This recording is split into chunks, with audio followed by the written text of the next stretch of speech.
The crystal chandelier above table 7 had been flickering for the past hour, casting unstable shadows across the white linen tablecloth. I watched it from my station by the kitchen doors, my feet aching in the cheap flats I'd worn for the 3rd consecutive shift.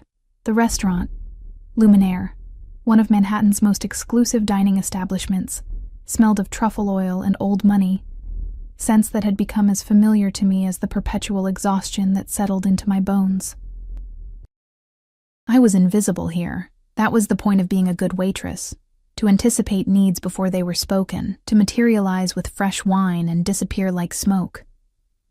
After 6 months of working double shifts to keep my studio apartment and send money back to my sick mother in Ohio, I'd perfected the art of being nobody.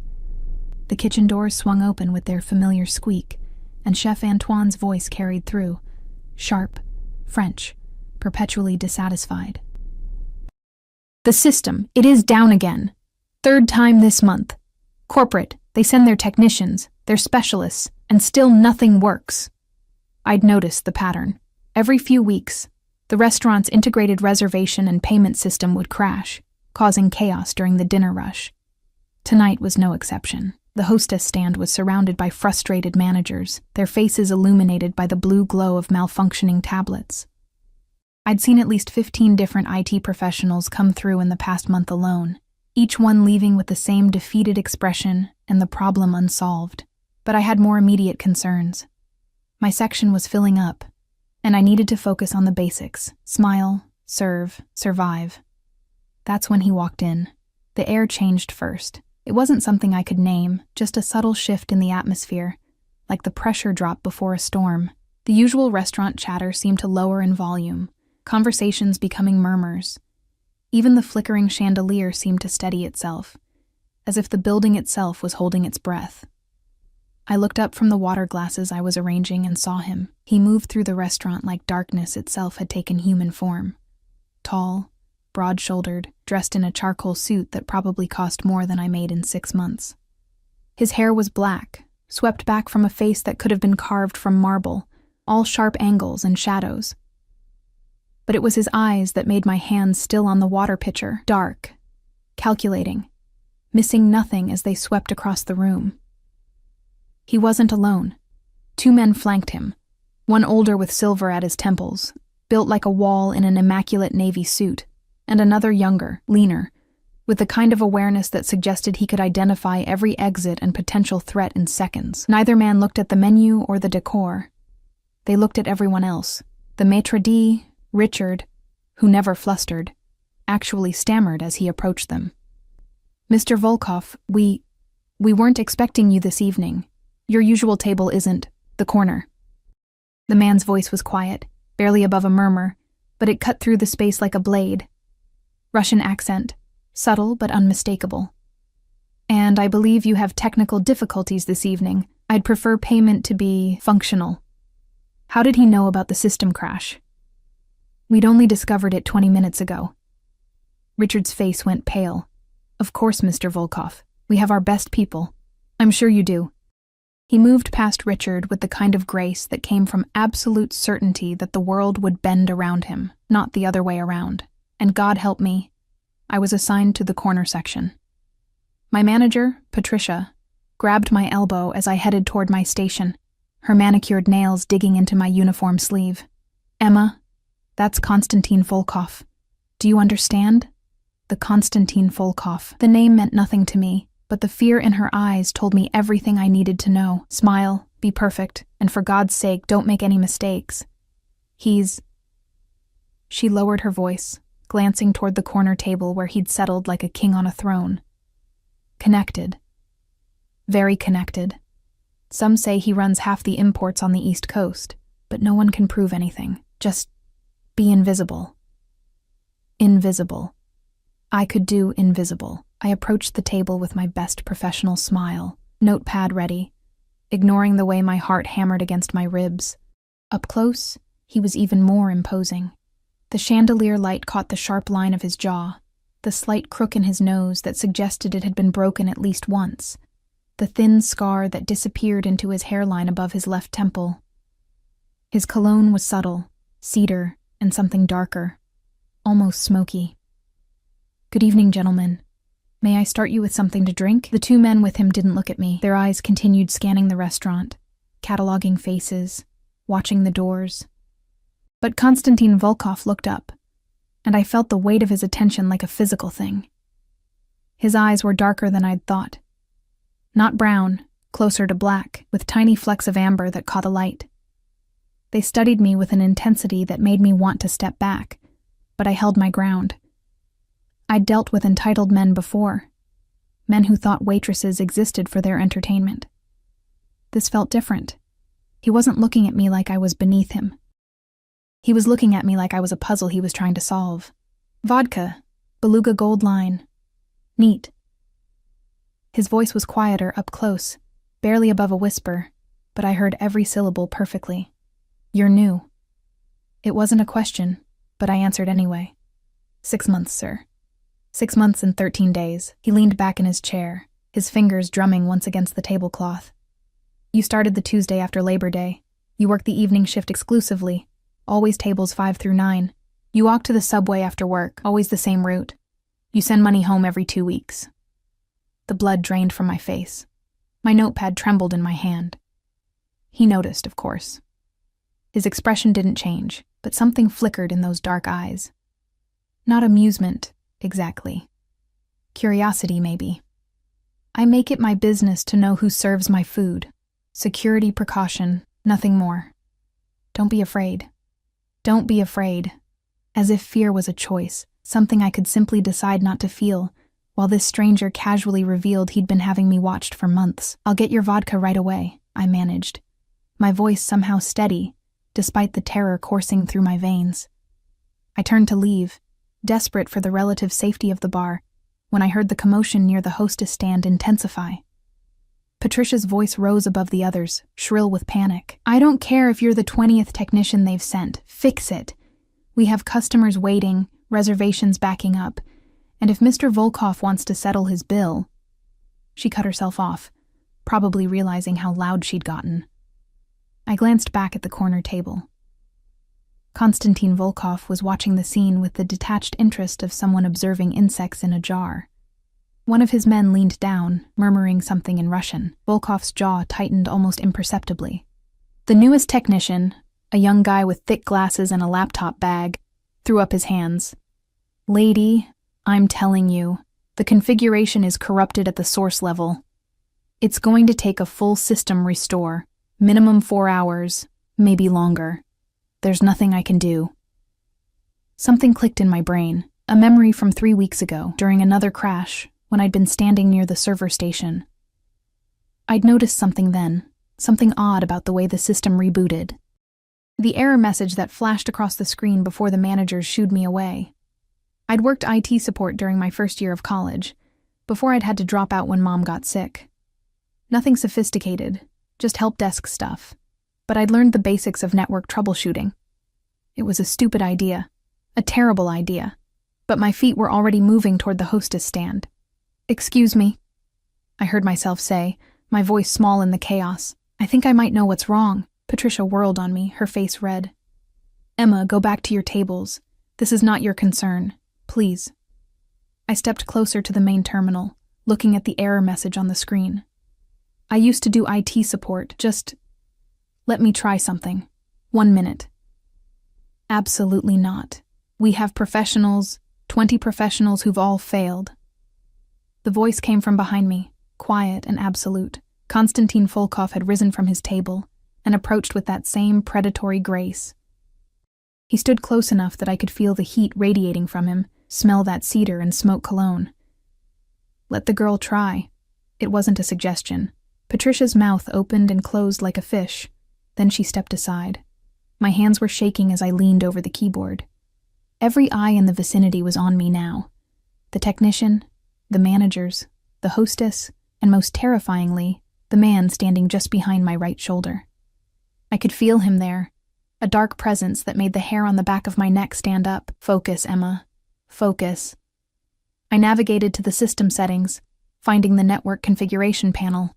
There, just like I'd suspected.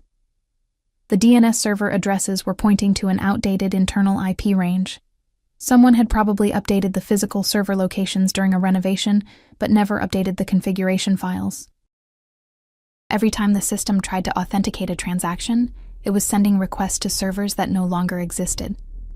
My fingers flew across the keyboard. Change the primary DNS. Update the secondary. Clear the cache. Restart the service. The screen went black. For 3 heartbeats, nothing happened. I'd broken it. I'd made it worse. I was going to be fired, and worse, I'd embarrassed myself in front of... The system chimed. The screen blazed to life, displaying the normal welcome interface. Patricia gasped. The technician's mouth fell open.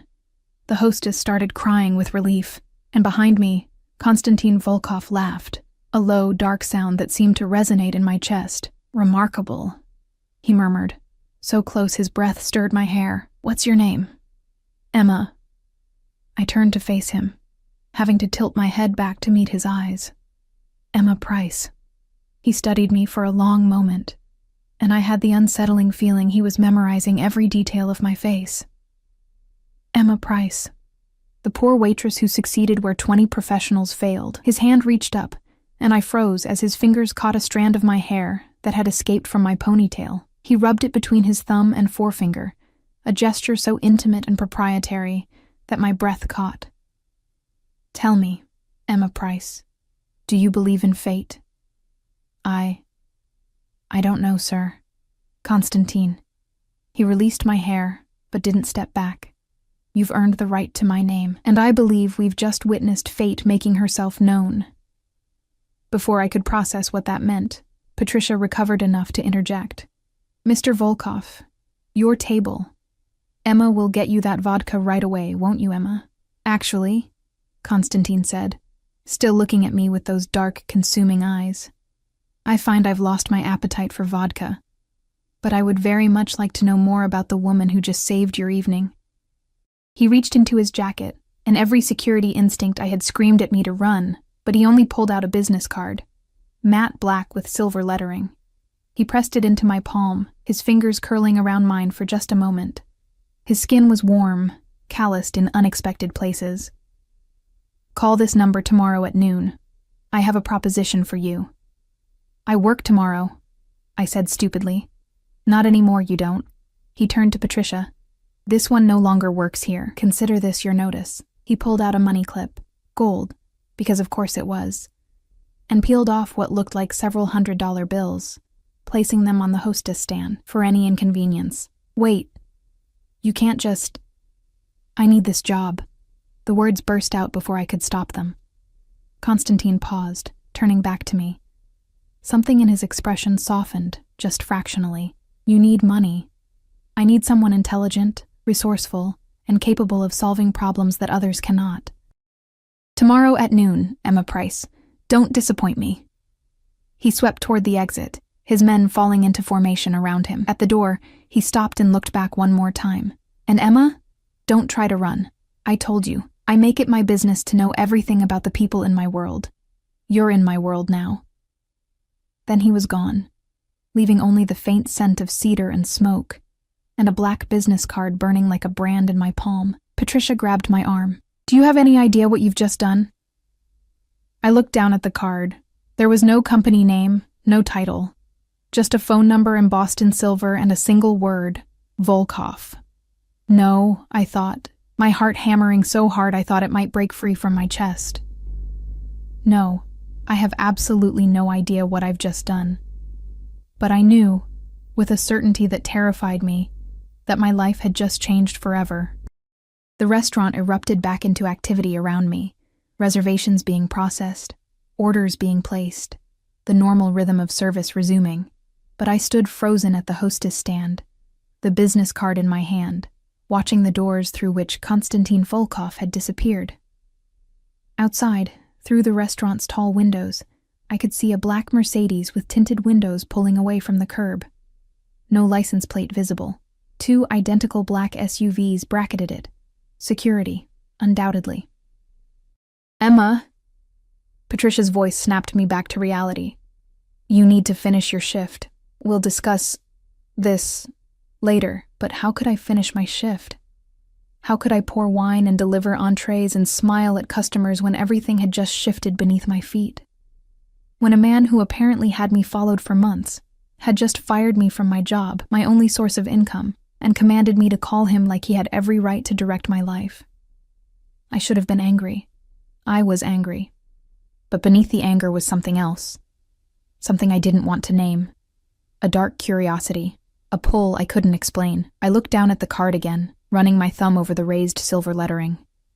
"Tomorrow at noon," he'd said. I had 18 hours to decide if I was brave enough or foolish enough to call. I didn't sleep that night. My studio apartment, a fifth-floor walk-up in Queens with walls so thin I could hear Mrs. Chen's television through the plaster, felt smaller than usual, suffocating. I sat on my second-hand futon, still in my uniform, the black business card on the coffee table in front of me like a live grenade. 3:47 a.m. The red numbers on my alarm clock mocked me. I'd tried to rationalize it, tried to convince myself that tomorrow I'd wake up, throw the card away, and find another waitressing job. Manhattan was full of restaurants. I had experience, references. I could start fresh somewhere Konstantin Volkov's shadow didn't reach. But even as I thought it, I knew it was a lie. He'd said I was in his world now. Men like him, men who knew where I walked, when I sent money home, how long I'd been working at Luminaire, they didn't just let people walk away. And the way he'd looked at me, like I was something rare he'd stumbled upon and decided to keep. My phone buzzed. A text from Patricia. "We need to talk about your employment status. Come in early tomorrow." I almost laughed. Employment status. As if I still had a choice in the matter. The first gray light of dawn was creeping through my window when I finally gave up on sleep. I showered, standing under water that never quite got hot enough, and tried to wash away the memory of his fingers in my hair, the weight of his attention, the quiet command in his voice. "You're in my world now." By 11:30 a.m., I was standing outside a coffee shop 3 blocks from my apartment, the business card clutched in my hand. I'd walked around the block twice already, trying to build up courage I wasn't sure I possessed. Just call. Hear what he wants.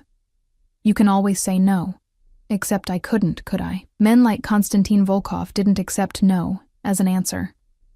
At 11:58, my hands shaking so badly I nearly dropped the phone, I dialed the number. It rang once. Emma Price. His voice poured through the speaker like dark honey, and I realized with a start that he'd been expecting my call exactly on time. Punctual. "Good. There's a car waiting for you outside your building. Black Mercedes. The driver's name is Dmitri. You have 5 minutes. Wait, how did you— 4 minutes and 45 seconds, Emma. Don't keep me waiting." The line went dead. I stood frozen on the sidewalk, my heart pounding. He knew where I lived. Of course he did. He'd probably known since the day I moved in. I should run. I should go to the police, file a report, something. Instead, I found myself walking toward my apartment building, my feet moving of their own accord, and there, idling at the curb, was a black Mercedes. The same one from last night, or one identical to it. The driver's window rolled down, a man in his 50s, solid and severe, with close-cropped gray hair and eyes that had seen too much, nodded at me. "Miss Price. I am Dmitri. Mr. Volkov is expecting you." He got out and opened the back door with the mechanical efficiency of someone who'd performed this action thousands of times. The interior smelled of leather and that same cedar cologne. Empty, but somehow still full of Konstantin's presence. "Where are we going?" My voice came out smaller than I'd intended. "Mr. Volkov will explain." Dmitri's accent was thicker than Konstantin's, pure Russian, with no room for negotiation. "Please." It wasn't really a request. I got in the car. The door closed with a heavy, final sound, and we pulled into traffic. I watched my neighborhood disappear through the tinted windows, the bodega where I bought coffee, the laundromat I visited every Sunday, the subway entrance I took to work, my whole life, getting smaller and smaller until it vanished entirely. We drove north, then east, leaving Manhattan behind for the wider streets of Brooklyn. The neighborhoods grew progressively more upscale, brownstones giving way to renovated warehouses, then to areas where you needed a code just to access the street. Finally, we pulled up to a building that looked like a fortress disguised as luxury, all glass and steel and sharp angles, with an entrance flanked by 2 more men in dark suits. Security cameras covered every angle. A gate that required both a key card and a fingerprint scan. Dmitri parked in an underground garage that held at least 20 other vehicles. All black, all expensive, all with tinted windows. He opened my door and gestured toward a private elevator. Penthouse. Mr. Volkov is waiting. The elevator was mirrored on all sides, and I caught sight of myself as we rose, pale dark circles under my eyes, my hair pulled back in the same practical ponytail I always wore. I looked exactly like what I was, a poor waitress way out of her depth. The elevator doors opened directly into the penthouse, and I stepped into a different world. Floor-to-ceiling windows overlooked the East River, the morning sun turning the water to molten gold. The furniture was minimal but clearly expensive. Leather, chrome, dark wood. Everything was precise, controlled, from the abstract paintings on the walls to the way the books on the shelves were arranged by height. But it was the silence that struck me most. Not peaceful silence, the silence of a place where sound was swallowed, where secrets were kept. Miss Price. A woman emerged from what looked like a kitchen, tall, blonde, beautiful in that severe, untouchable way. Her accent was Russian, her suit impeccable. "I am Katya, Mr. Volkov's assistant. He will be with you shortly. Please, sit." She gestured to a leather sofa that probably cost more than my yearly rent. I perched on the edge of it, afraid to actually settle in, my hands clasped tight in my lap. Katya brought me water in a crystal glass, then disappeared through a doorway. I heard low voices speaking Russian, hers and a deeper one that made my pulse spike. Then he was there. Konstantin entered the room like he owned not just the space, but the air itself. He'd shed the suit jacket from last night, rolled his shirt sleeves to his elbows, revealing forearms corded with muscle and marked with scars. His hair was slightly disheveled, as if he'd been running his hands through it. It made him look younger, more human, but his eyes were the same, dark, assessing, missing nothing. "Emma." He didn't smile, but something in his expression softened when he said my name.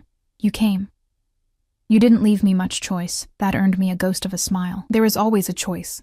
You could have run, called the police, disappeared. But you're here." He moved to a bar cart, poured himself 2 fingers of amber liquid from a crystal decanter. "Do you know why?" "You're going to tell me." He turned, leaning against the window with the river behind him, backlit like some dark angel. "Because you're curious. Because you're intelligent enough to realize that running from me would be futile and pointless. And because, despite your fear, you're intrigued." He wasn't wrong, and I hated that he could read me so easily. "You said you had a proposition." I forced my voice to stay steady. "I'm here. What do you want?" Konstantin took a slow sip of his drink, studying me over the rim of the glass. "Tell me about your mother." The sudden shift threw me. "What?" "Your mother.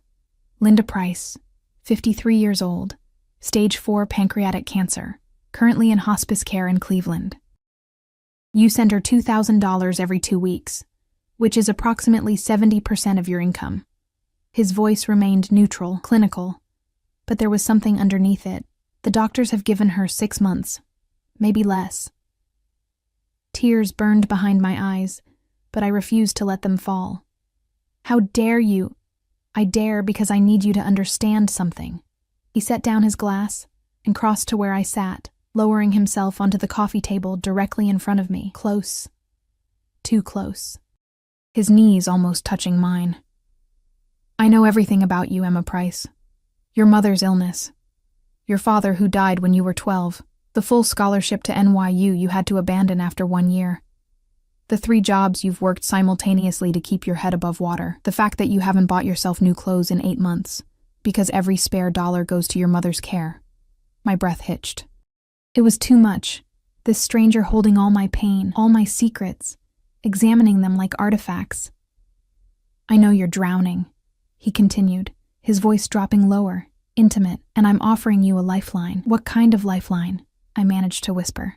"Work for me. Not as a waitress. as my... He paused, seeming to choose his words carefully. Problem solver. Last night, you fixed in 1 minute what 20 professionals couldn't resolve. That kind of mind is valuable. I need someone who can think differently, see solutions others miss. I fixed a computer error. That doesn't make me qualified to work for a... I stopped myself, but not soon enough. For a what, Emma? A criminal? His lips curved into something that wasn't quite a smile. You can say it. I won't be offended by the truth. I don't know what you are, I said, meeting his eyes despite the fear coursing through me. But I know enough to be scared. Good. Fear is intelligent. Fear keeps you alive. He reached out slowly, giving me time to pull away, and tucked a strand of hair behind my ear. The gesture was gentle, almost tender, completely at odds with the danger radiating from him. But you should also know that I protect what's mine. Work for me. And you'll have protection, resources, money. Enough money to give your mother the care she deserves. Experimental treatments, private nurses, the best doctors in the country. My heart clenched. Why? Why would you do that for a stranger? Because you're not a stranger anymore. His fingers lingered near my face, not quite touching, but close enough that I could feel the heat of his skin. From the moment you stepped into my line of sight, you became something else. Something I want. The admission hung in the air between us, heavy with implication. I won't. I stumbled over the words, my face flushing. Relax, Emma. He withdrew his hand, but his eyes remained locked on mine. I'm not asking you to warm my bed. I'm asking you to work for me. What happens beyond that? His gaze dropped briefly to my lips, then back up. We'll let fate decide. I should have said no. Every rational part of my brain screamed at me to refuse, to walk out, to run as far and as fast as I could. But I thought of my mother, hooked up to machines, wasting away in a hospice bed because I couldn't afford the treatments that might save her. I thought of the crushing weight of poverty, of helplessness, of watching someone you love die because you're not rich enough to save them. What would I have to do? The words came out before I could stop them. Constantine's expression shifted, something dark and satisfied flickering across his features. Various tasks. Problem-solving, as I said, some technical, some logistical. I have many business interests, Emma. Some legitimate, some... He shrugged. Less so. You would help me manage complications, find solutions, fix what's broken. And if I refuse, then you go back to your life, your apartment, your waitressing job, assuming you can find one after word spreads that you've caught my attention. Your mother continues to decline, and He stood, moving back to the window. I find someone else, someone less interesting, less intelligent, less perfect for what I need. It wasn't a threat, exactly. Just a statement of facts. But the implication was clear. How much? My voice sounded foreign to my own ears. 10,000 a week. Plus medical coverage for your mother. Full coverage, any treatment, any specialist. She can be moved to New York if you wish, to the best private facility in the city. Or she can remain in Cleveland with round-the-clock care. Your choice. 10,000 a week. That was more than I made in 4 months. More than enough to give my mother a fighting chance. There's always a catch, I said. What's the catch? Constantine turned back to face me, and in the morning light, with the river behind him, he looked like something out of a dark fairy tale, beautiful and terrible and absolutely uncompromising. The catch is that you belong to me now. Not in the way you're thinking, he added quickly, reading the panic on my face. You work for me. You're under my protection. That means you don't take other jobs. You don't speak to police. You don't betray my trust. You're loyal, or you're nothing. There is no middle ground, and if I want to leave, then you leave. His expression hardened. But you don't take my secrets with you.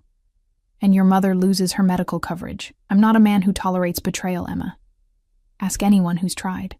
The unspoken threat hung between us like smoke.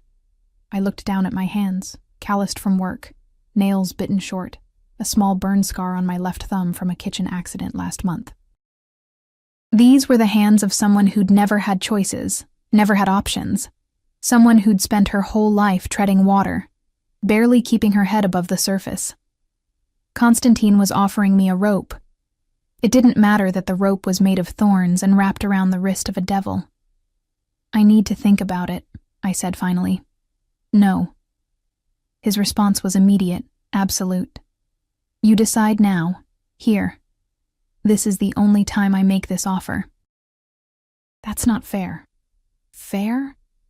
He laughed, but there was no humor in it. "Life isn't fair, Emma. Cancer isn't fair.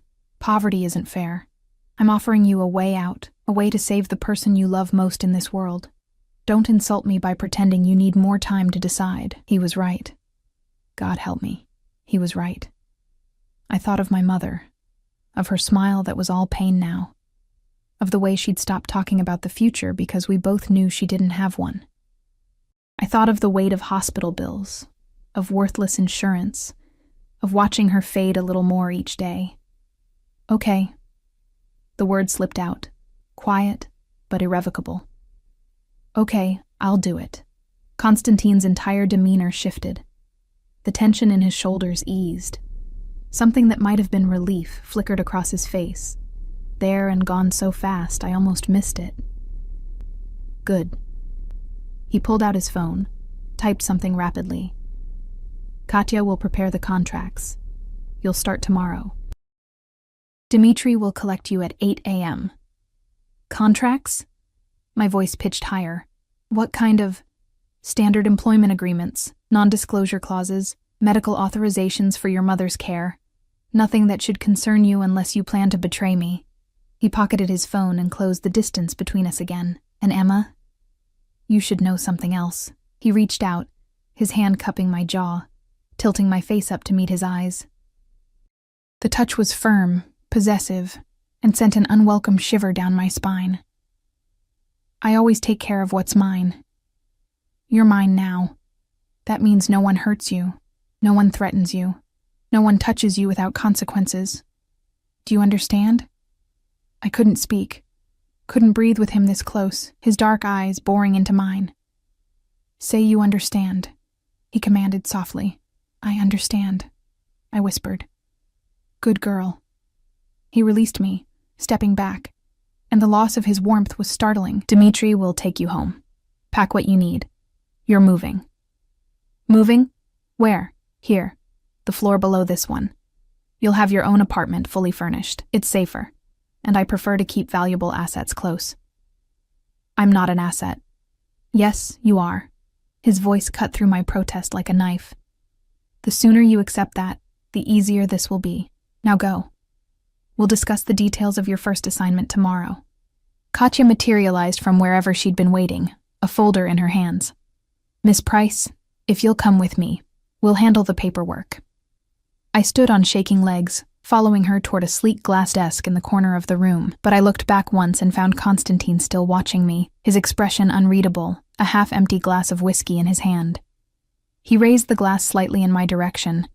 A toast or a warning, I couldn't tell which.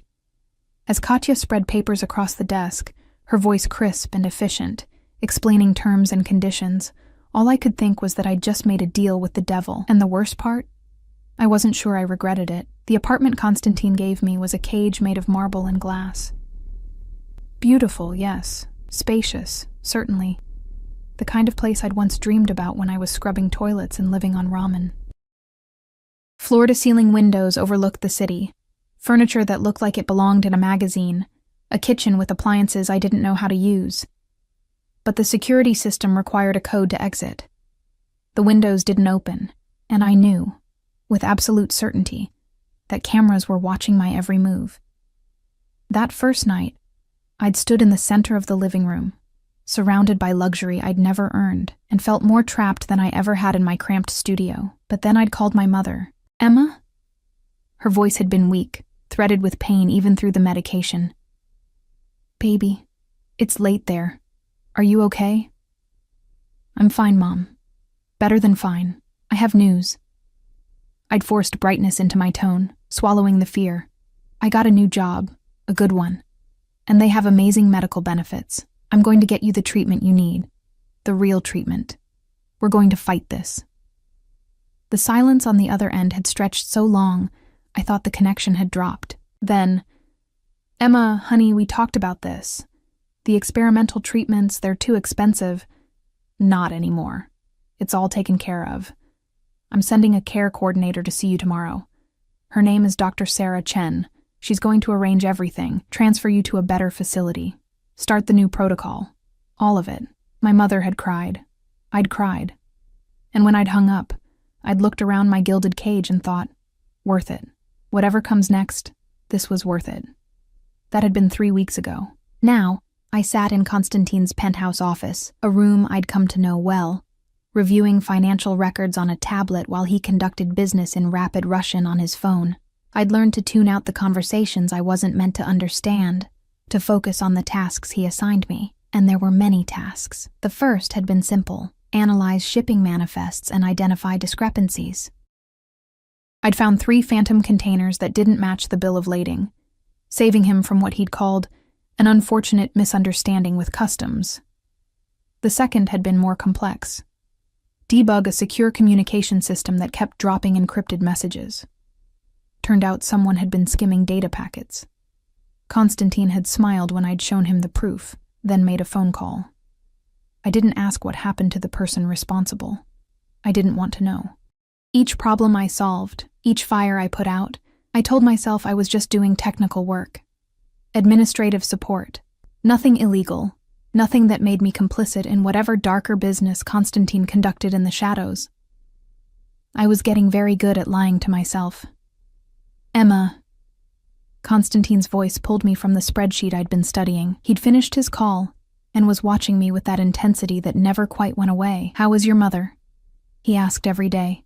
At first I'd thought it was manipulation, a reminder of his leverage over me, but there was something in the way he asked, genuine curiosity, maybe even concern, that confused me. "Better." I set down the tablet, meeting his eyes. "The new treatment is working. Her numbers are improving. Dr. Chen says if this continues, she might be able to come to New York next month." Something shifted in his expression. Satisfaction? Yes, but something else too. Something almost soft. "Good. You should have the people you love close. Life is too uncertain to waste time apart." It was the most personal thing he'd said to me since that first day, and I found myself studying him with new curiosity. "You sound like you're speaking from experience." His jaw tightened almost imperceptibly. "I am." He stood, moving to the window. His thinking position, I'd learned. I had a sister once, younger. When the world we lived in fell apart, I was building my empire, focused on survival. I thought there would be time later to bring her somewhere safe, to protect her properly. The past tense hung heavy in the air. "What happened?" I asked softly. I was wrong about the time. His reflection in the glass was hard, haunted. "There's a lesson in that, Emma. When you have the power to save someone you love, you do it immediately. No hesitation, no waiting for the perfect moment. Because that moment might never come." My chest tightened. It was the most vulnerable I'd ever seen him. This man who wore power like armor. "I'm sorry." "Don't be sorry. Be grateful you still have the chance I lost." He turned back to face me. "Your mother will have the best care available. I've made sure of it." Before I could respond, the elevator chimed. Dmitri stepped out, his expression grim. "Boss, we have a problem." Constantine's demeanor shifted instantly, all vulnerability vanishing behind cold professionalism. "Speak." "Sergei's shipment." It was intercepted, not by police, by Volkov's people. The temperature in the room seemed to drop 10 degrees. I didn't know who Volkov was, but the name made Constantine's hands curl into fists. "How much did we lose?" 2 million in merchandise, but that's not the worst part. Dmitri glanced at me, hesitant. "They left a message. They know about her." My blood ran cold. Her. Me. Constantine's face could have been carved from ice. "Get everyone here. Now. Full security protocols." He looked at me. And for the first time since I'd met him, I saw something like fear in his eyes. "Emma, you're not to leave this building. Not for any reason. Do you understand?" "What's happening? Who's Volkov?" "A rival. Someone who's been trying to take what's mine for years." He crossed to me, gripping my shoulders. This is my world, Emma. The world I warned you about. People will try to hurt you to get to me. I need to know you'll follow my instructions exactly. No arguments. No risks. You're scaring me. Good. You should be scared. But you should also know that I will burn this entire city to the ground before I let anyone touch you. The fierceness in his voice, the absolute conviction, sent a shiver through me. You're under my protection. That's not just words. That's a promise sealed in blood if necessary. Over the next hour, the penthouse transformed into a war room. Men arrived.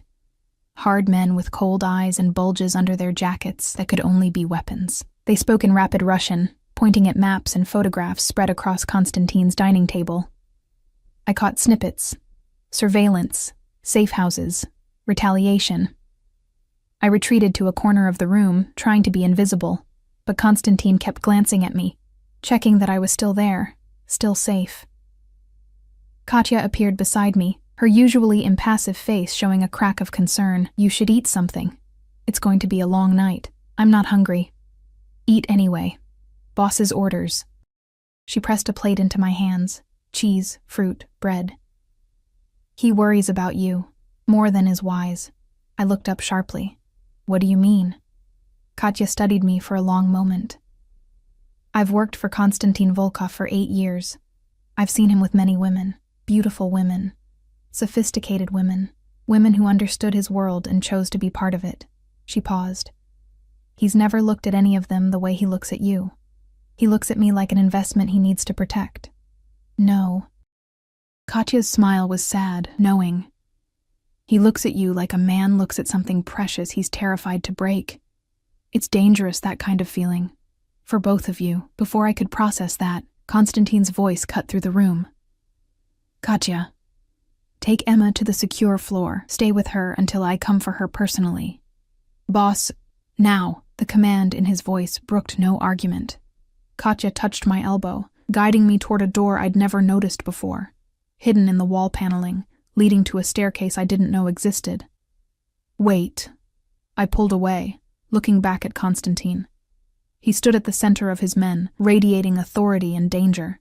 Every inch the crime lord I'd been trying not to think of him as. Be careful. He met my eyes across the room, and something passed between us, electric, intense, undeniable. Always am, Emma. Now go. The secure floor was actually a bunker. No windows, reinforced walls, enough supplies to survive a siege. Katya led me to a bedroom that was comfortable but claustrophobic. All the luxury unable to disguise its true purpose. A panic room. How often does this happen? I asked, sinking onto the bed. Not often. But in this business, you prepare for every possibility. Katya checked her phone, frowning. Try to rest. It could be hours, but rest was impossible. I lay on the bed, staring at the ceiling, listening to the muffled sounds of activity above. I thought about my mother, safe in her new facility, getting treatment that was actually working. I thought about the 3 weeks I'd spent in Constantine's orbit, solving problems, earning blood money even if I called it something else. I thought about the way he'd looked at me tonight, like I was something worth protecting even at great cost. Around 2 a.m., the door opened. Constantine stood in the doorway, his shirt untucked, a smear of blood on his collar that I prayed wasn't his. His eyes found me immediately, scanning me head to toe as if checking for damage. Are you hurt? I sat up quickly. It's not my blood. He crossed to me, kneeling beside the bed so we were eye level. His hands cupped my face, thumbs brushing my cheekbones. Are you all right? I'm fine. I was safe the whole time. What happened? It's handled. Volkov's people won't bother you again. The coldness in his voice when he said that made me not want to ask for details. I need you to understand something, Emma. This life, my life, it comes with dangers. I can minimize them, control most variables, but I can't eliminate the risk entirely.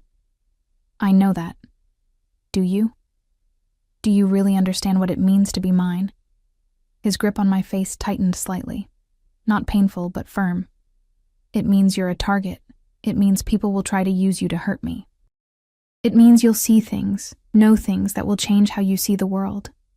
Then why keep me here? Why not let me go? The question hung between us, and I saw the war in his eyes, logic battling against something rawer, more primal, because I can't.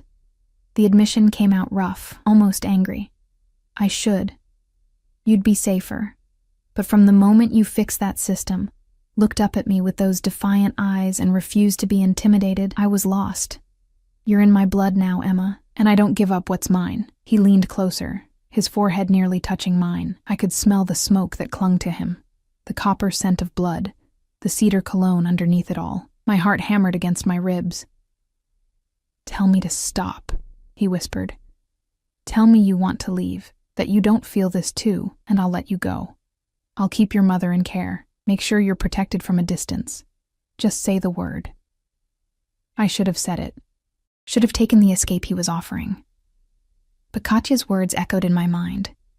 He looks at you like something precious he's terrified to break. And the truth was, I felt it too. This dark, dangerous pull toward a man who should terrify me. Who did terrify me.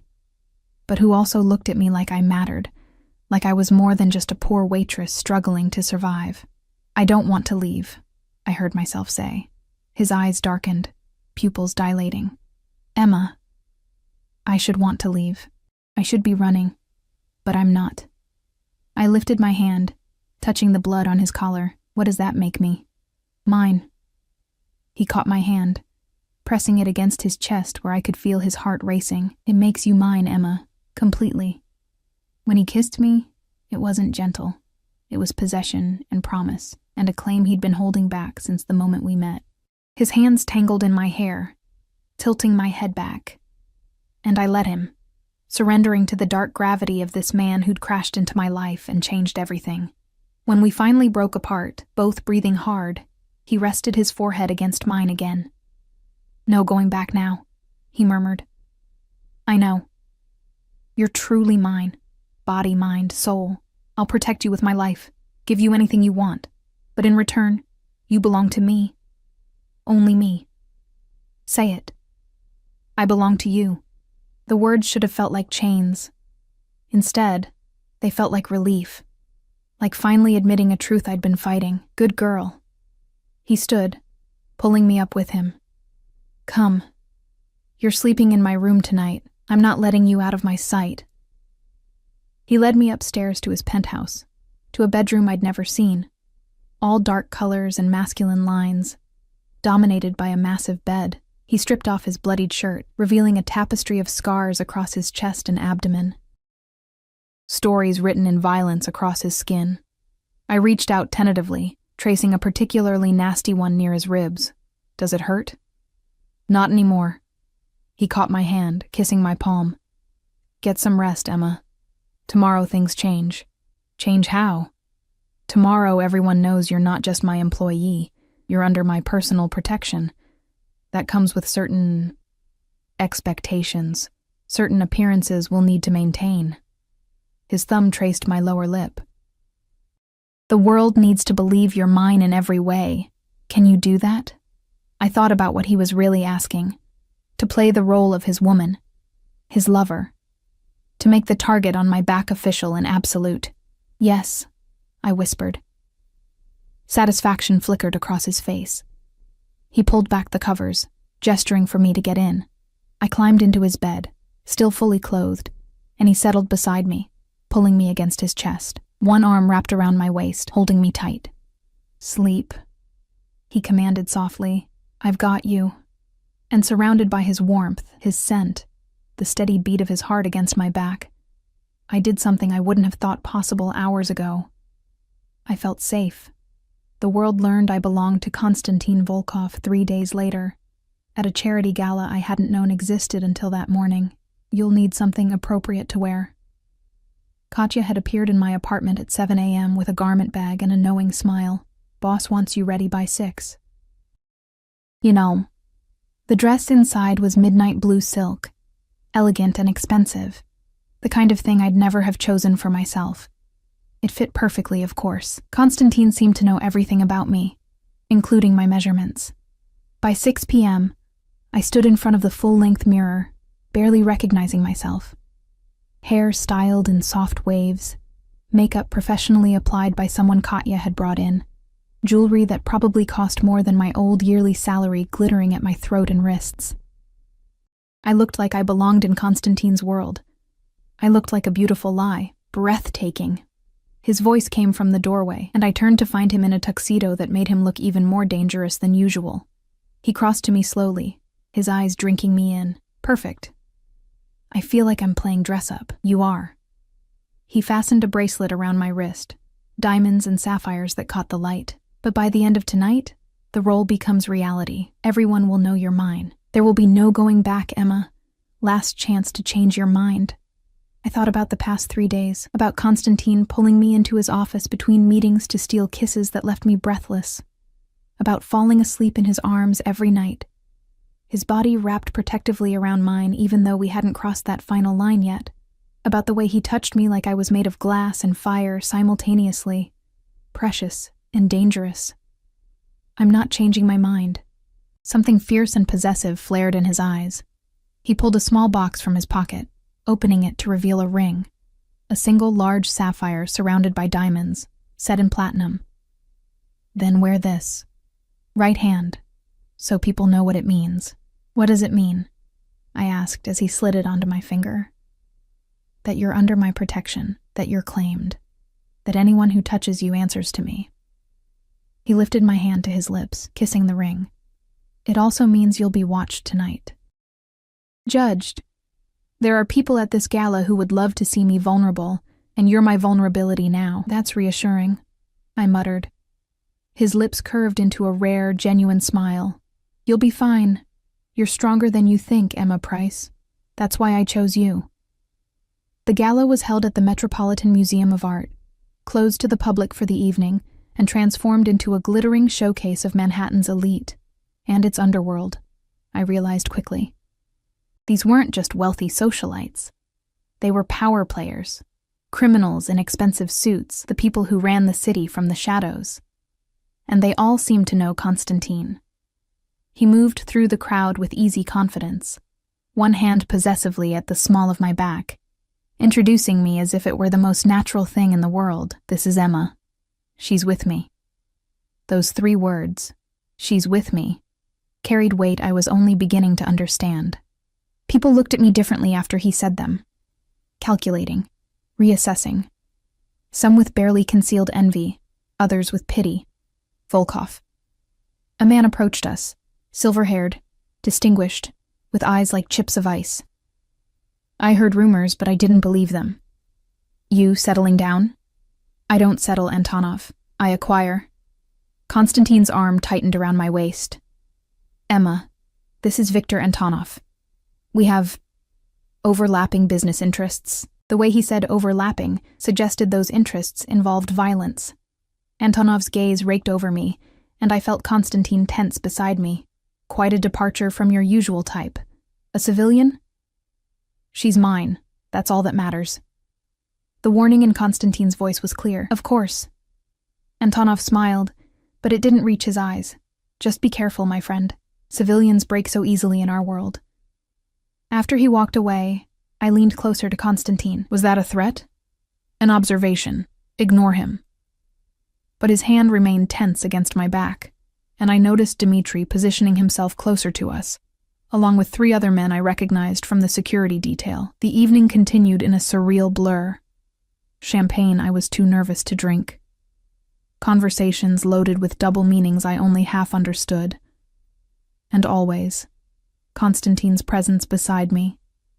Protective, possessive, a dark star around which everyone else orbited. We were examining a Renaissance painting when I felt it, the prickle of hostile attention. I turned slightly and caught sight of a woman watching us from across the gallery. Beautiful in a sharp, predatory way, wearing red like a warning. Her eyes were fixed on Constantine with an intensity that made my stomach clench. Who's that? I whispered. Constantine followed my gaze and his expression hardened. Irina Volkov. She's the rival you mentioned. I remembered the name, the night of the attack. She's the one who knows about me. Yes. He turned me to face him, blocking my view of her. Stay close to me. Don't engage with her if she approaches. Don't accept anything she offers, even if it seems harmless. You're scaring me again. I'm keeping you alive." He cupped my face, forcing me to meet his eyes. "Irina is dangerous, Emma. More dangerous than most of the men in this room. She'll smile and seem charming, but she's a viper. And right now, she's looking for weaknesses in my armor. And I'm your weakness. Yes. No hesitation. No attempt to soften it. You are. Which is why you don't leave my sight tonight." But fate, it seemed, had other plans. An hour later, Constantine was pulled into a private conversation with 3 men in a side gallery. Business that couldn't wait, apparently. He'd been reluctant to leave me, posting Dmitri at my elbow with clear instructions not to let me out of his sight. I'd been examining a sculpture, trying to appear comfortable and sophisticated, when a waiter offered me champagne. I took it absently, grateful for something to do with my hands. The first sip tasted slightly off, but I attributed it to expensive taste I wasn't accustomed to. The second sip made my head swim. By the third, I realized something was very wrong. The room tilted. Sounds became muffled. My legs felt like they were made of water. "Miss Price?" Dimitri's concerned face swam into view. "Are you ill?" "I don't... Something's wrong." The champagne glass slipped from my fingers, shattering on the marble floor. Strong hands caught me before I fell. But they weren't Constantine's hands. They were smaller, feminine, with red nails that matched the dress I'd noticed earlier. "Oh dear, she seems unwell." Irina Volkov's voice was honey-sweet, concerned for anyone listening. But when she leaned close, her whisper was ice. "Did you really think Constantine could protect you from me, little bird? You're coming with me now. Try to scream and I'll put a bullet in that guard's spine." Through my drugged haze, I saw the small pistol pressed against Dimitri's back, hidden by the folds of her dress. Saw her men materializing from the crowd, surrounding us. "Walk," she commanded softly. "Smile. Act drunk. If you care about anyone here living through the night, you'll cooperate." I tried to fight the drug, tried to call for Constantine, but my tongue was thick, and my vision was tunneling. Dmitri was shouting something in Russian, reaching for his weapon. But Irina's men already had him subdued. The last thing I remember before darkness took me was a scream echoing through the gallery. Primal, furious, full of rage and terror, Constantine's voice, bellowing my name. Then nothing. I woke to the smell of mildew and rust. My head pounded. My mouth tasted like copper, and when I tried to move, I discovered my wrists were zip-tied to a metal chair. Panic flooded through me, sharp and immediate. I was in what looked like an abandoned warehouse. Water-stained concrete walls, broken windows high above, the distant sound of traffic suggesting we were still in the city somewhere. How long had I been unconscious?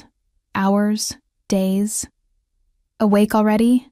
Irina Volkov emerged from the shadows, still in her red dress but with a gun now openly holstered at her hip. "The drug should have kept you under longer." "Interesting. You're stronger than you look." "Where am I? What do you want?"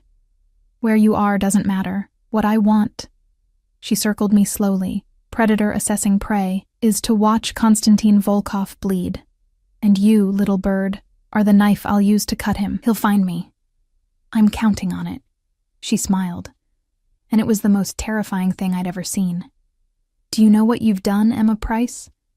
You've made yourself the center of his world. The mighty Volkov, who hasn't shown weakness in a decade, is now vulnerable. All because of some poor waitress who fixed a computer." She grabbed my chin, forcing me to meet her eyes. "He killed my brother, took territory that belonged to my family, destroyed everything my father built. And now, finally, I have the leverage to destroy him in return. Your brother probably deserved it." I spat, surprising myself with the venom in my voice. Irina's hand cracked across my face, hard enough to make my ears ring.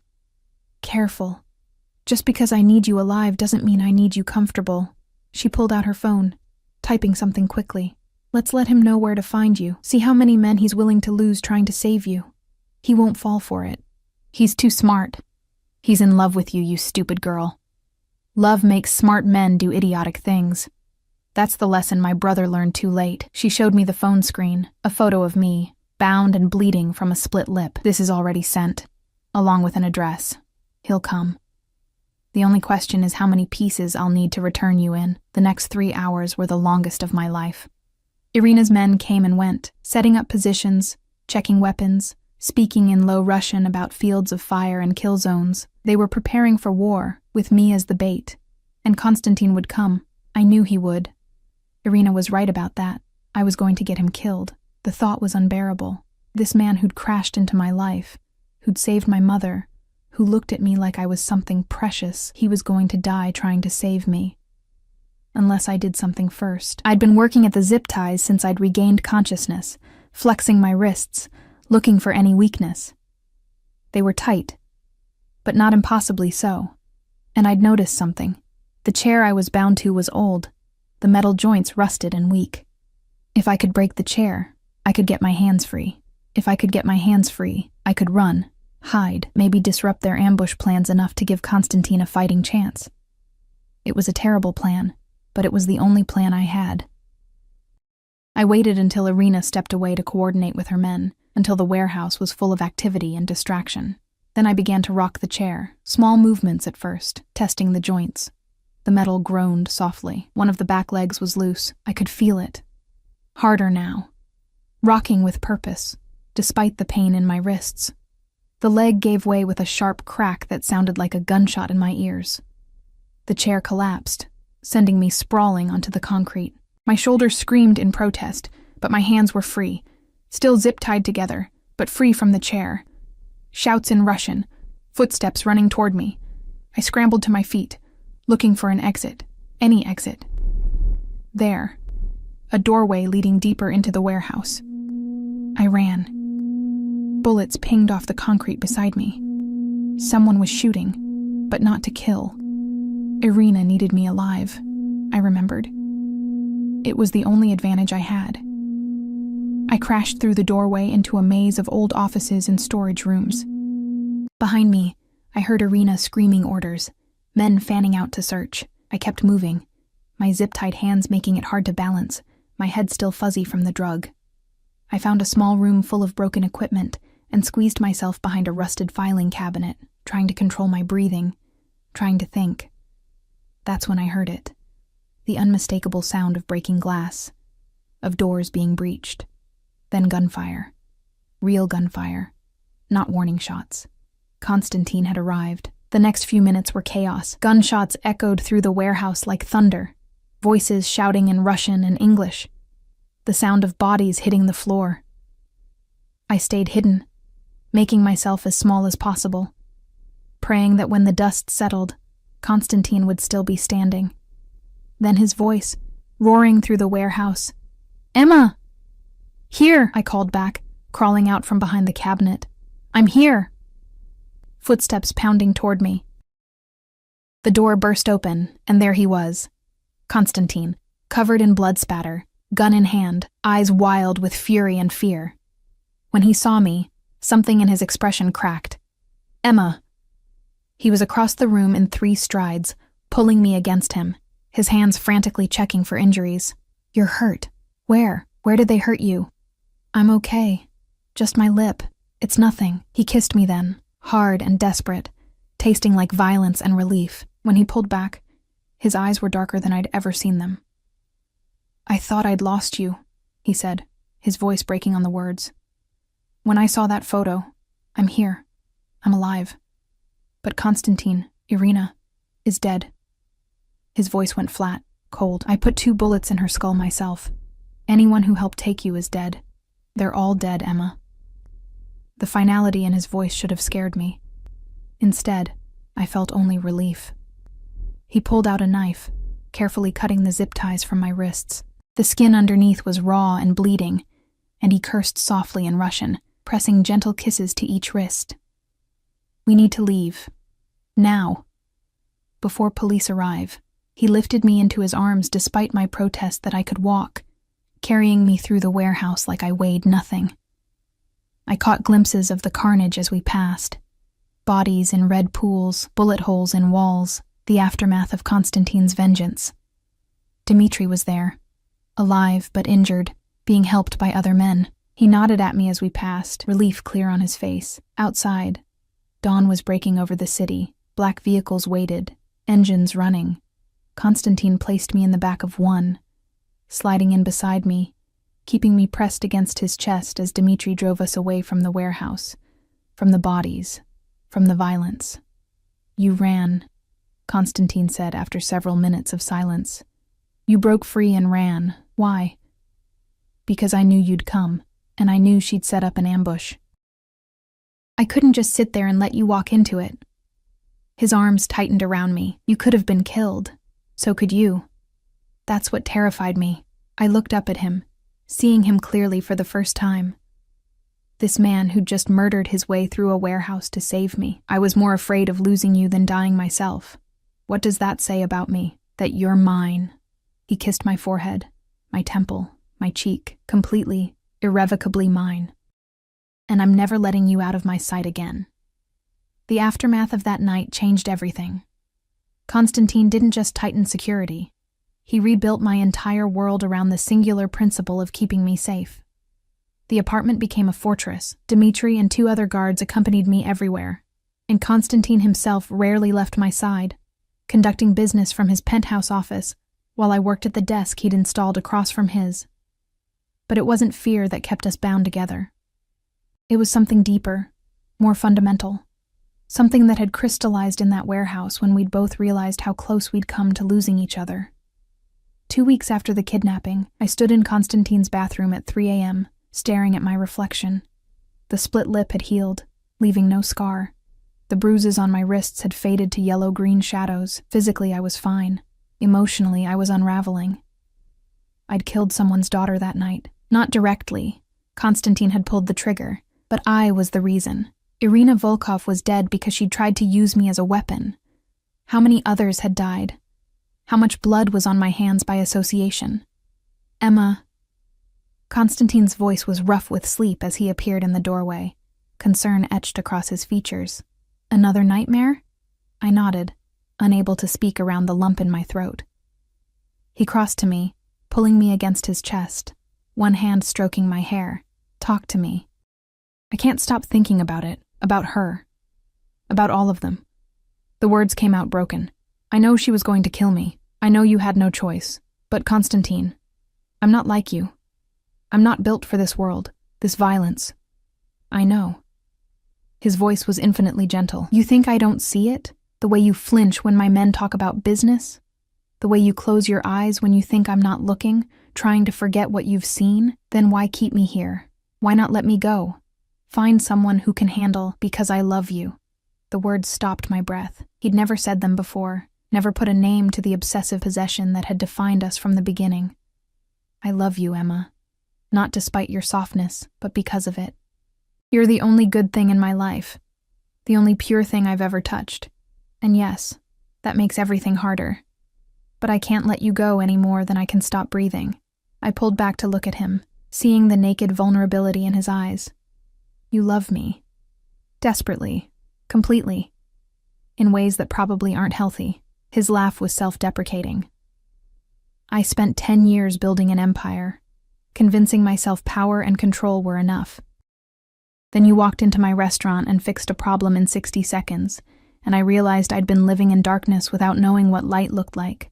Tears spilled down my cheeks. "I love you too. God help me, I do, even though I shouldn't, even though this is all kinds of wrong." He kissed me then, deep and claiming, tasting like toothpaste and forever. When we broke apart, both breathing hard, his forehead rested against mine. "Marry me." I froze. "What?" "Marry me, Emma. Make this official. Let me give you my name, my protection, everything I have." His hands cupped my face, thumbs wiping away my tears. "I know it's fast.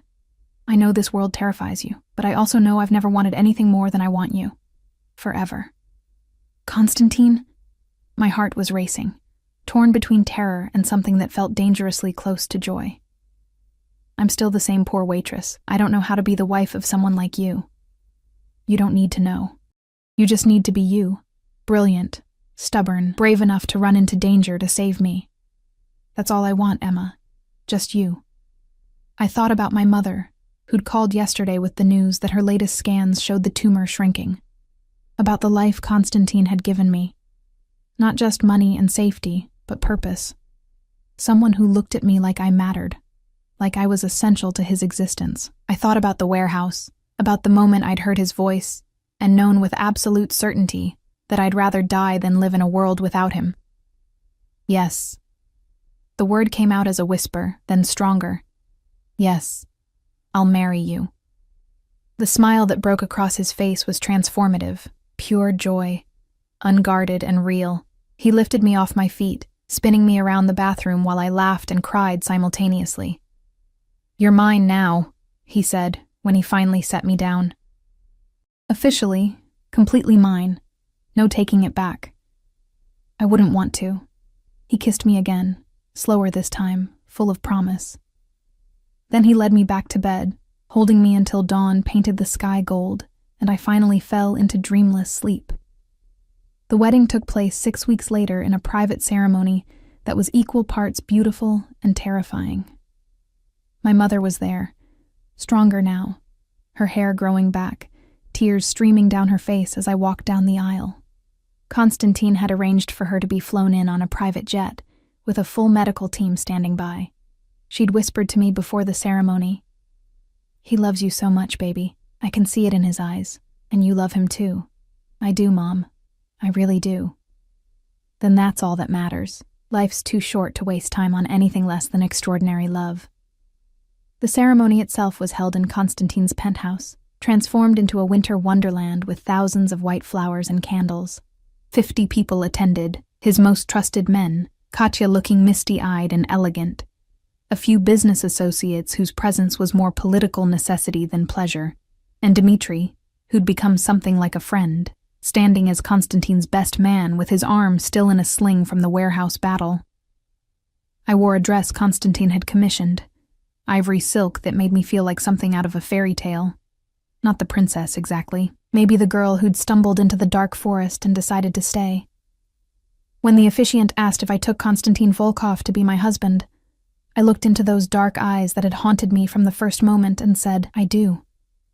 And when Constantine slid the ring onto my finger, platinum and diamonds, a mate to the sapphire he'd given me months ago, his voice was rough with emotion. "You're mine now, Mrs. Volkov, for the rest of our lives. And you're mine," I whispered back. "Don't forget that part." His smile was the most genuine thing I'd ever seen. Never. The reception was elegant and controlled, like everything in Constantine's world, but when he pulled me onto the dance floor for our first dance, with old-world music playing and candlelight catching the diamonds at my throat, it felt real. More real than anything else in my life had ever been. "Happy?" he murmured against my ear as we swayed together. Terrified. Happy. Confused about how I ended up here. I leaned back to look at him, but yes, happy. "Good. Because I plan to spend the rest of my life making sure you stay that way." His hand splayed possessively across my lower back. "You gave me something I didn't know I needed, Emma. Hope. Light. A reason to be more than just the monster everyone believes I am. You're not a monster. I am. But with you, I remember I'm also a man. And that man loves you more than power, more than control, more than everything he built." He kissed me softly, right there in front of everyone. "You're my redemption, Emma Volkov. Don't ever forget that." 3 months into our marriage, I finally understood what it meant to be Konstantin Volkov's wife.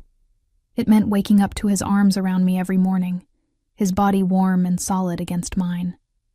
It meant working beside him during the day, solving the legitimate business problems while carefully not asking about the illegitimate ones. It meant learning to accept the security, the watchful eyes, the way he tracked my location constantly through the phone he'd given me.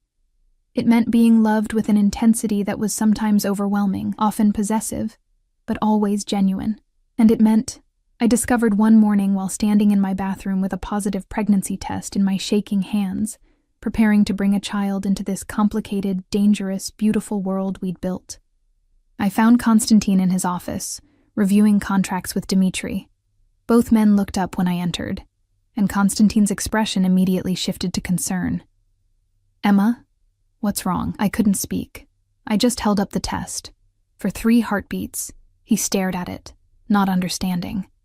Then his eyes went wide, his face cycling through shock, fear, and finally settling on something that looked like wonder.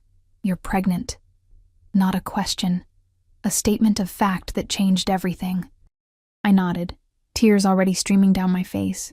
"I'm sorry, I know we didn't plan this. I know the timing is terrible with everything." He was across the room before I could finish, crushing me against him, his hand immediately going to my still flat stomach. "Sorry? Emma, you're giving me a family, something I never thought I'd have. Never thought I deserved." He pulled back just enough to kiss me, deep and reverent. "You're giving me everything." Dmitri cleared his throat awkwardly. "Congratulations, boss. I'll just leave you two alone." But Konstantin was already on his phone, barking orders in Russian. I caught enough to understand. Double the security, contact the best obstetricians in the city, upgrade the penthouse with nursery specifications, investigate any potential threats. "Konstantin," I interrupted gently, "breathe. We have 9 months. 9 months to prepare. 9 months to make sure you're safe, that the baby's safe." His hand remained on my stomach, protective and possessive. "Emma, I need you to understand. This changes everything. The risks, the precautions we'll need to take. I know, but we'll handle it. Together." I covered his hand with mine. "That's what we do, remember? We solve problems, even the complicated ones." He kissed me again, softer this time. "I love you, both of you. And I swear on everything I am, nothing will ever hurt either of you. I'll burn the world down first. Let's try to avoid that," I said, laughing through my tears. "Our child doesn't need to inherit a pile of ashes. Fine, I'll settle for burning down anyone who threatens my family." But he was smiling, real and unguarded, and I realized this was what happiness looked like on Konstantin Volkov. Fierce, protective, absolute. 7 months later, on a snowy December morning, I went into labor 3 weeks early. The panic on Konstantin's face would have been funny if I hadn't been in so much pain. He'd had a birth plan. Of course he'd had a plan, complete with backup hospitals, multiple medical teams on standby, and enough security to protect a head of state. None of it mattered when my water broke in the middle of breakfast. "Get the car!" he roared, scooping me up like I weighed nothing despite my pregnant belly. "Call Dr. Morrison, move." The penthouse erupted into organized chaos. Dmitri coordinating security, Katya gathering hospital bags, men taking positions for the motorcade to the hospital. And Konstantin, always so controlled, looking absolutely terrified. "I've got you," he kept saying as he carried me to the elevator, his voice shaking. "I've got you, Emma. You're going to be fine. Both of you are going to be fine. I know." I gasped between contractions. "Because I have you. We have each other." The labor was long. 18 hours of pain and fear, and Konstantin refusing to leave my side, holding my hand through every contraction, whispering encouragement in Russian and English, looking like he might murder the doctors if they didn't make it better. But when our daughter finally arrived, small and perfect and screaming with healthy lungs, everything else faded away. Konstantin cried. The terrifying mafia boss who'd killed to protect me, who ruled an empire with an iron fist, held our daughter in his arms and wept like a child. "She's perfect," he whispered, his finger tracing her tiny face. "Emma, look what we made. She's perfect." "What should we name her?" I asked, exhausted but elated, watching my husband fall completely in love with our daughter. "Natasha." His voice broke on the name, after my sister, so she lives on through this beautiful child. Fresh tears spilled down my cheeks. "Natasha Volkov. It's perfect." He brought our daughter to me, carefully placing her in my arms, then wrapped himself around both of us, his wife and his child, his family. "This is everything," he said quietly. "Everything I never knew I wanted, everything I didn't think I deserved. You gave me this, Emma. You saved me." "We saved each other," I corrected, looking down at Natasha's sleeping face. "That night at the restaurant when I fixed that system, we both got saved. Best malfunction in history," he agreed, pressing a kiss to my temple. 20 professionals failed. But you succeeded, in more ways than one. 2 years later, I stood in the kitchen of our new home. A sprawling estate outside the city with grounds secure enough to satisfy Konstantin's paranoia and space enough for Natasha to run free. Watching my husband chase our laughing daughter through the garden, my mother was there too, visiting for the week, her cancer in complete remission. She sat beside me, sipping tea, both of us smiling at the scene outside. "You know," she said quietly, "when you first told me about Konstantin, I was terrified. The way you described him, the world he came from, I thought I was going to lose you. I almost did get lost," I admitted. "But then I found my way. We found our way. He's a good father. Surprisingly gentle with her." I watched Konstantin scoop Natasha up, spinning her around while she shrieked with delight. He'd left the criminal empire behind, mostly, handed day-to-day operations to Dmitri and other trusted men, focusing instead on the legitimate businesses. He still had enemies, still took precautions, still kept enough security to protect a small country. But he was also the man who woke up at 2 a.m. for diaper changes, who read bedtime stories in Russian and English, who looked at our daughter like she'd hung the moon and stars just for him. "He's a good man," I said firmly. "Not a perfect man, but a good one. And he loves us more than anything in this world." "That's all that matters in the end," my mother said, squeezing my hand.